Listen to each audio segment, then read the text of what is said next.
And welcome back to Math with Mac. We're now on video number 2, and today we're going to be talking about multiplication with regrouping. And today I'm going to be doing multiplying 3 and 4 digit numbers by 1, 2, and 3 digit numbers. So they're going to be long questions with lots of regrouping. I'm also going to be reinforcing the importance of using a place value table. So I'm going to set one up, show the students how to put the numbers in the problem, and then we'll go through all the steps of multiplying and adding up to get to our final answer. So let's get started. Okay, so what we have here is our first question. I have 327 multiplied by 8.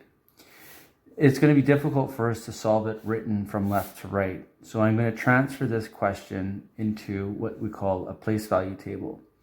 And the place value table will help us organize each of these integers or digits into the right category. So over here you'll see I've drawn a place value table. We've got columns for our ones, tens, hundreds, thousands. I'll be using tables like this in the future for other questions, particularly when we get to decimals, when we're working with tenths and hundreds. But for today, we're going to use whole numbers. So I'm going to take my numbers now from the question, and I'm going to transfer them into the appropriate columns. So if my first number was 327, the 7 belongs with the ones, the 2 belongs with the tens, and the 3 belongs with the hundreds. Now I'm going to add the multiplier, which was 8. It also belongs in the ones column. Then I'm going to add a multiplication symbol, and finally we'll solve it. So the first step was just to make our table and put each of the digits in the correct corresponding column. Now we're going to go ahead and multiply. Like always, we start in the ones column. So I'm going to start by multiplying 8 times 7, which I know is 56. I can't write 56 in here. I only have space for one digit. When I think about the number 56, it's the 6 that belongs with the ones, and the 5 gets carried to the tens. Now we're going to multiply 8 times 2, which is 16, and then we add the 5 that we had carried. 16 plus 5 is 21. I write the 1, and I carry the 2 to my hundreds. Now we're going to multiply 8 times 3, which is 24, and add the 2, which is 26, which I can write now like this. So when I solve my question, I can now answer back to the right here. 327 times 8 equals, and my answer now is 2,616. Now this is review for Room 7 students, but it's great practice. I'm going to show you some more examples now, but instead of multiplying by a single digit like we did in this first example, I'm going to expand the question so that we're multiplying by 2 digits and then finally by 3 digits. I'm going to need more space. I'm going to flip the paper over and I'm going to make up some more place value tables, plug in some questions, and then we'll go through the steps to solve them. Okay, now for my next example, I'm going to use somewhat larger numbers. This time I'm going to multiply 789 multiplied by 76. Again, it's going to be too difficult for me to solve this horizontally. I'm going to transfer the numbers into the place value table. The 9 here belongs in the ones, followed by the 8 and the tens, and the 7 in the hundreds. Next, I'm going to transfer my multiplier. So the 6 belongs to the ones, the 7 goes into tens. Now we're going to multiply this through. You can see I've also made my place value with more columns in it, as I anticipate I'm going to need more space for my answer. Here we go. Again, we're going to start in the ones. This time I'm starting with 6 multiplied by 9, and then I'm going to multiply it by 8, then by 7. And then the next step we'll go down to the tens and we'll multiply by the 7. So starting off, 6 times 9 is 54. I write the 4, I carry the 5 to my tens. 6 times 8 is 48. 48 plus the 5 that I carried gives me 53. I write the 3 and I carry the 5. 6 times 7 is 42. 42 plus 5 is 47, and I write it as so. Now what I want students to remember is that we're going to now multiply by the 7. However, the 7 is in the tens place. So before we start the problem, please remember, you need to come down below now, and we need to start by putting a 0 in the ones column. And then we're going to multiply. This is a common mistake children make in forgetting to put the 0 here first. We want this answer here to be 10 times bigger than what our ones were. And the only way that's going to happen is by adding this 0. Now I can multiply. So I start by multiplying 7 times 9 is 63. I write the 3 and I carry the 6. 7 times 8 is 56, plus the 6 that I carry will give me 62. I write the 2 here and I carry the 6 over to the next column.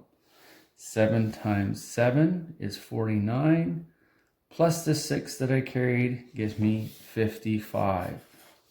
And you can see why I had to add so many columns. Now we're going to add our numbers together. And I start again in the ones column. 4 plus 0 is 4. 3 plus 3 is 6. 7 plus 2 is 9. 4 plus 5 is 9. 5 plus nothing more is 5. So I can answer my question now. 789 times 76 will give me an answer of 59,964. And pause.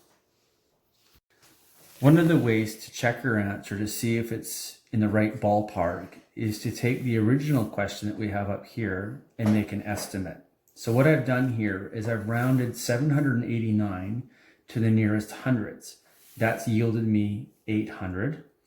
And I rounded the multiplier 76 to the nearest tens, which gave me 80. Now what I'm going to do is I'm going to quickly do a multiplication with these rounded numbers to see what the answer is like and how it compares to our true answer. And this is very helpful in seeing if our answer is reasonable. So here we go. We're going to start in the ones. 0 times 0 is 0. 0 times 0 is 0. 0 times 8 is 0. Now, we're going to multiply in the tens again. Remember first to start with a 0, then multiply. 8 times 0 is 0. 8 times 0 is 0. 8 times 8 is 64. When we add it, we're going to see that we have 64,000. Now, 64,000 is relatively close to our actual answer of 59,964. The estimated answer is slightly higher because I rounded up both of my original numbers. I rounded 789 up to 800, and I rounded 76 up to 80. So we can expect that our estimated answer will also be larger than the true answer. But what I want people to take from this is a quick way of determining whether the answer that we got is in fact close to the estimate. And this is a quick way of checking. Let's now go on to a third question. And this time I'm going to multiply a 3-digit number by a 3-digit number and work on the answer there. Okay, for my next question, I'm going to now multiply a 3-digit number by a 3-digit number. So on the top number, I'll start with 639, and I'll multiply it by 457. You can see now in this example, I have expanded my place value table up to the hundred thousands column. I'm anticipating we'll need more space now for this question. So as before, we'll start in the ones column. And we're going to start by multiplying. 7 times 9 is 63. I write the 3 and I carry the 6. One thing I'd like to note right now is that I'm using a black marker so it's easier for you to see this on the screen. I hope that the students at home will be using pencils. And one of the main reasons is obviously you can erase your mistakes, but also you're going to want to erase these numbers that you're carrying. Particularly when you get into larger numbers, like larger questions like this, because you'll have a lot of numbers that will get jumbled up here that you're carrying, and it can become quite confusing. So for sake of video, I'm doing this in ink, but at home, please do this in pencil, and be sure that after each place value that you've multiplied, go back and erase these once you've used them so you're not confusing them. Let's go on. 7 times 3 is 21. 21 plus 6 is 27. I write the 7 and I carry the 2 to the hundreds. 7 times 6 is 42. 42 plus 2 is 44. Remembering only one digit in each column of the table. Now we're going to multiply by 5, which is in the tens column. You'll remember from my previous question, you start by putting a 0 in the ones place. Now we're ready to multiply. We start by multiplying. 5 times 9 is 45. I write the 5 and I carry the 4. 5 times 3 is 15, plus the 4 that I carry gives me 19, and I carry the 1. 5 times 6 is 30, plus 1 gives me 31. Finally, I'm going to multiply now in the hundreds. I'm going to multiply by the 4 here, which means I need to put down 2 zeros this time. And now I can start. So we start by multiplying. 4 times 9, which is 36. I write the 6, carry the 3. Multiplying 4 times 3 gives me 12, plus the 3 is 15, and I carry the 1. 4 times 6 is 24, plus the 1 that I carried gives me 25.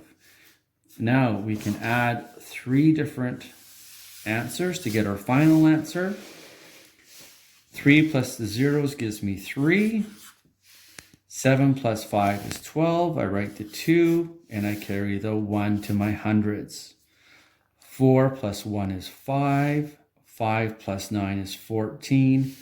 Plus 6 more is 20. I write the 0 and I carry the 2. 4 plus 2 is 6. Plus 1 is 7. Plus 5 is 12. Write the 2, carry the 1. 3 plus 1 is 4. Plus 5 is 9. Nothing to carry. And 2. My final answer then is 292,023. Parents, if you're working with your children on these questions, I'm always asking kids in the class to read out, especially with these larger numbers. This is a good practice for them to be comfortable with reading out larger numbers like this, to be comfortable with the place value. Students often have a hard time organizing large numbers like this in the thousands, 10,000s, and 100,000. So this is also a good experience for them, just becoming more familiar and comfortable working with larger numbers. As before, we can also do a quick estimate to see if our answer is in the ballpark. So I started with 639. If I was to estimate that to the nearest hundreds, that would give me 600. And I multiplied it by 457. Estimating that to the nearest hundreds would give me 500. And if I had multiplied these together very quickly, I'm going to skip a lot of the steps from before. Essentially, 5 times 6 is 30. I have 1, 2, 3, 4 zeros. I add my 4 zeros. This gives me an approximate answer of 300,000, which you can see is relatively close to the actual answer, which is only 8,000 away. Again, my answer is a little bit bigger because we rounded 457 up to 500. We did round this down a little bit to 600. Nevertheless, our answer comes in very close to the final answer. This tells me that this is a reasonable answer and it's in the right ballpark. Okay.